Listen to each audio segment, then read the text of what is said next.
নমস্কার বন্ধুরা, মিষ্টি রান্নাঘরে আপনাদের স্বাগত। আজকে নিয়ে এলাম আমাদের শৈশবের সোনালি স্বাদের একেবারে সাবেকি রেসিপি। ঠিক ধরেছেন, তালের ফুলুরি। জন্মাষ্টমীর সময় এই মিষ্টি প্রতিটি ঘরেই কম বেশি হয়ে থাকে, তাই আজকে আপনাদের দেখাবো খুব সহজে বাড়িতে বসে কিভাবে বানাবেন খাস্তা সুস্বাদু তালের ফুলুরি। তো এর জন্যই আমি নিয়ে নিয়েছি এরকম একটি পাকা তাল। তো প্রথমেই তাল ছাড়িয়ে নেওয়ার পালা।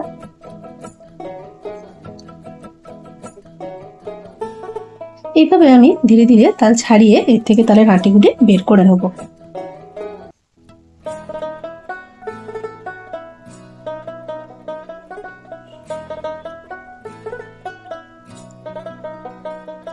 এখানে এইভাবে আমার 3টে আঁটি বেরিয়ে গেছে।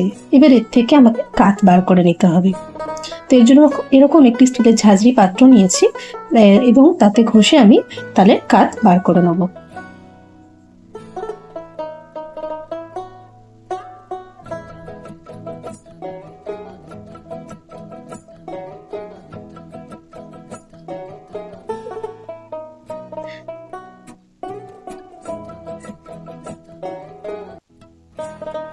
এবার এখানে আমার বেশ এরকম কাত বেরিয়েছে।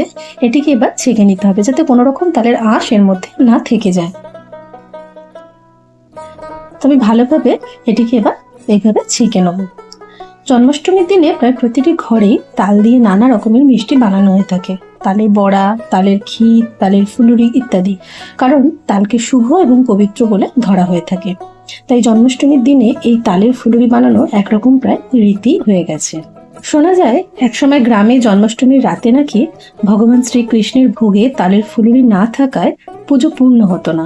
তালকে ধরা হতো দেবতার প্রিয় ফল হিসাবে, কারণ তাল পেকে গেলে যেমন সুবাস চারপাশে ছড়িয়ে পড়ে, তেমনি মানুষের মনেও আনন্দ ছড়িয়ে পড়ে। গ্রামের মায়েরা বলতেন তালের ফুলুরি না হলে নাকি জন্মাষ্টমীর ভোগে প্রাণ থাকে না। তাই বাড়ির ছোট থেকে বড় সবাই মিলে পাকা তাল সংগ্রহ করত। সেই সময় তাল ঘষে তার থেকে কাত বার করত, আর সে সন্ধ্যের সময় তার থেকেই ভাজা হতো সোনালী রঙের এই খাস্তা ফুলুরি। এই নারকেলটাকে এইভাবে ফাটিয়ে নিয়েছি। ফাটাতেই দেখি এরকম ছোট্ট একটু ফুল দেখা গেল। এইভাবে নারকেলটিকে আমি কুড়িয়ে নেবো।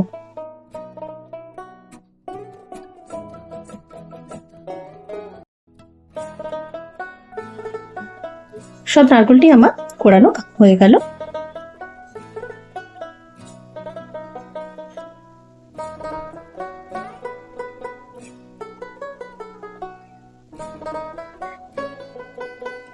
এখানে নিয়ে নিলাম এই ছেঁকে নেওয়া কাতটি। আর এবার এই কাতটি যে যে উপকরণ দিয়ে মাখবো সেগুলিও আমি দেখিয়ে দিচ্ছি। নিয়েছি আটা, নিয়েছি চিনি, আর নিয়ে নিয়েছি সুজি। আপনারা সুজির পরিবর্তে চাইলে চালের গুঁড়ো ব্যবহার করতে পারেন, আর কোড়ানো নারকেল। এবার এই সব উপকরণ ধীরে ধীরে তালের সাথে মিশিয়ে আমি একটি ব্যাটার রেডি করে নেব। প্রথমে দিয়ে নিলাম তালের মধ্যে সুজি।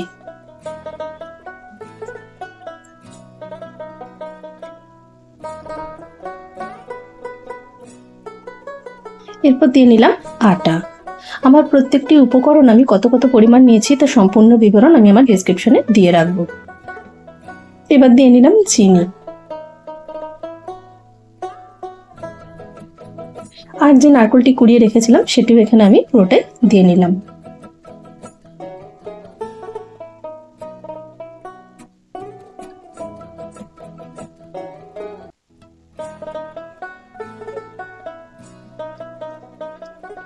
সব শেষে যোগ করে নেব একটু মৌরি।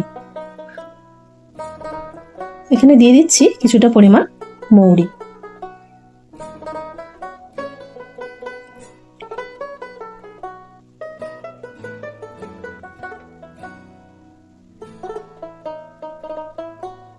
এবারে সবকিছু দিয়ে ভালোভাবে একসাথে মেখে নিতে হবে।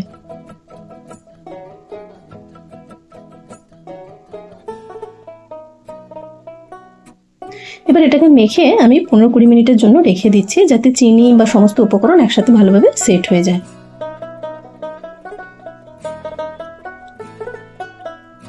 চলে এসেছি 15-20 মিনিট বাদে। এবার এটিকে আমি আরো একবার ভালোভাবে মিশিয়ে নেব। এবার এটি কিন্তু একদম ভাজার জন্য রেডি।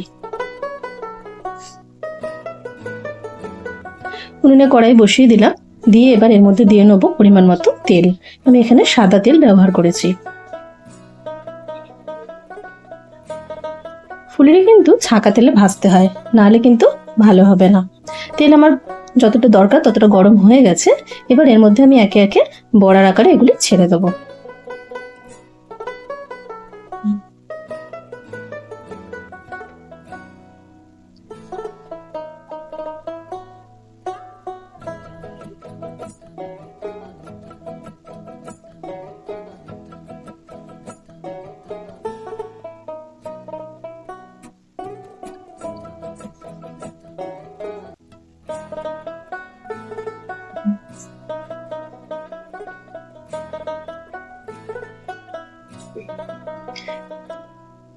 একটা দিক হালকা লাল হতেই আমি অপর দিকটি উল্টে দিচ্ছি।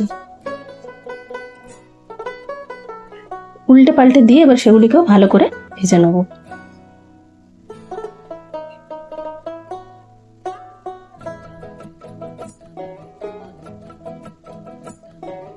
বড়াগুলিকে বেশ এরকম লাল লাল করে ভেজে নিতে হবে।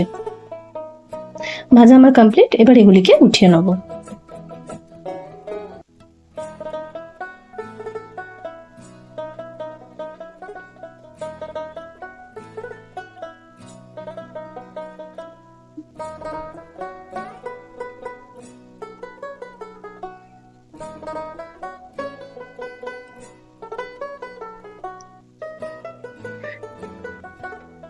প্রথম ভেজেছি এগুলো, তো এগুলো ভগবানের উদ্দেশ্যে তুলে নিলাম। এবার আবার আমি একইভাবে অন্যগুলিও ভেজে নেব।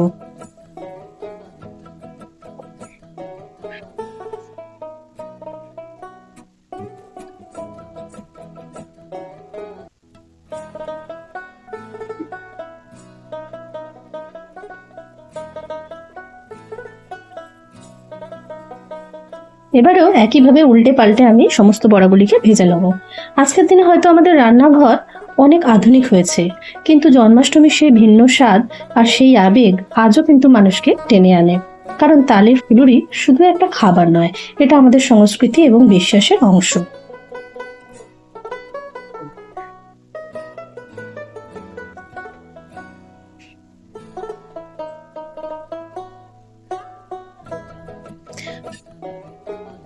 তো বন্ধুরা, আপনারা হয়তো সকলেই বাড়িতে বানিয়ে থাকেন, তবুও যদি ভালো লাগে রেসিপিটি বন্ধুদের সাথে অবশ্যই শেয়ার করবেন এবং আমাকে কমেন্টে জানাবেন যে আজকের রেসিপিটি আপনাদের কেমন লাগলো। আর আপনারাও এইভাবেই জন্মাষ্টমীর দিন কৃষ্ণের ভোগের জন্য এই ফুলুরি বানিয়ে থাকেন কিনা।